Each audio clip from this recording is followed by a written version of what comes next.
Good morning, good evening, good night. Welcome to the Dear Love Podcast. You can catch us at Apple Podcasts, Spotify, YouTube, Listen Notes, Google Music, Podbean, all that good stuff.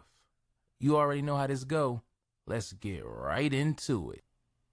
I remember I think I started music in like the 6th grade or something. I used to sit in class.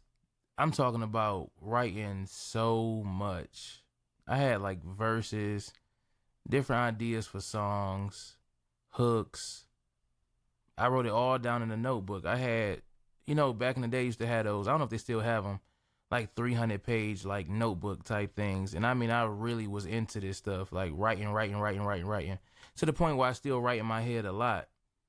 So I used to write, listen to, mixtapes. That's when you used to have like the CD man that went around with the CDs. You can hit up certain food spots. They got the newest bootleg movies and all of those things. But like I said before, stuff just always seems to come back around. I was reading up, I see GameStop is doing retro games again. So re-putting out SNES games and stuff like that. When they had came out with the PlayStation Classic. It's like you get that mode of wanting to feel like a kid again. And then in some instances you don't. Like I said, when I was writing this music and doing the whole studio thing, this was when doing that whole on the move studio type of stuff was new. People weren't really having like a mobile studio. I remember my cousin talked to me about it. He said, man, a mobile studio is gonna cost like $1,000. And this was like back then, it seemed like so much money. Now we play with that. It's like, man, like, why not get it now? You know what I mean? So my point in saying all this is, again, when I was writing all this music and thinking about the stuff that was out, and it just seemed like a lot easier to get in the game because, like, again, back then it was so hard. Then I remember, doing a couple songs. You had to do the old school way of copyright. You send the CD back to yourself. We sent a lot of stuff to Def Jam. We were talking to managers, A&Rs. That's when A&R was real big. And trying to get on, trying to get a deal. Those are good times. Because you felt like you was working so hard for something. And you hear the stuff now, and it just be like, man, you ever feel like you above something now, or you too old for a certain thing now? That's kind of how I feel. Like, I love music to death, and I'm not just saying it because I'm not doing it anymore. It's just more so like, I don't know. I feel like in certain instances, it's a little off. It's a little different. Like, people don't really rock the same. They don't do it the same way. We in this whole era of put yourself on, which is a good thing though. Put yourself on. Because like I said, back then we were fighting to get with record labels and stuff like that. And now, man, you are your own brand. Like, all you got to do is sign in to an account and you can get started from day one for real. Like, nobody holding you back. You used to have to spend so much money with different people and meet up, and it's like a whole new world. I remember a place called Peabody's that we all used to go to. Story of my life. Dear Love, episode 73. Peabody's is that place where everybody in America could basically perform. It was always a spot where you got those certain places in the city where anybody could go to, or they have certain acts come through. Maybe some a little older than others, where they'll come through and you could kind of buy tickets, try to sell the tickets and stuff, and tell people, hey, look, come watch me perform. Years later, now that I think about it, I appreciate the fact that they did have that platform for people, but it still was like a smack in the face, and it was more so like it wasn't really worth it because you got your tickets, but then it's 75 other people who performing too. So now you at a spot where it's 90 people performing, and then the so-called main act that's coming, like let's say a Twister or a Chameleonaire or something, they don't come until damn near 3 a.m. So honestly, to me, now that I look back, that should have been more so used as a a social time. You know, you pay for your tickets and all that, but maybe you meet somebody who hot, you know, or maybe you get together with different groups that's trying to make a move. You know what I mean? But I just think about how much time and effort we put into that.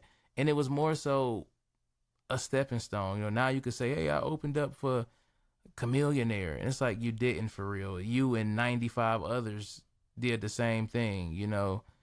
But you had to sell the tickets, and that's the crazy part. It's either pay for, like, we used to try to do stuff like pay for the tickets up front and then just try to, you know, sell them then and get our money back.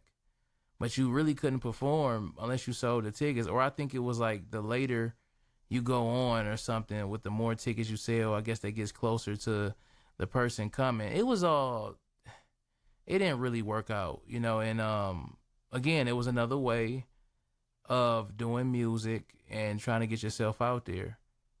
That place is gone now. So obviously, I guess a lot of people got hip, or maybe they just didn't want to bring it back. But again, I'm just thinking of all the ways musically, you know, that we tried to do different stuff. In my mind, I'm thinking back then, nobody thought to invest in a camera, shoot your own videos, edit your own videos. Like, nobody thought like that, you know. And then fast forward to today with all of these apps and different things that's out. It used to be word of mouth. You had to hit the streets to get people to see what you was doing, you know, whether it be music or selling clothes. I mean, think about, you don't even sell clothes the same no more. You look at a person on the street selling clothes, you're going to keep going. It's like, dude, you better get you an app or something. You better get you some type of website. What's your IG? You know, or what's your Facebook? What's your Twitter? Whatever. You know, it's so many different ways to push your product now. And that's why I was just giving you like an example of how we would move. Because it wasn't like now. Again, you don't got to put all of that.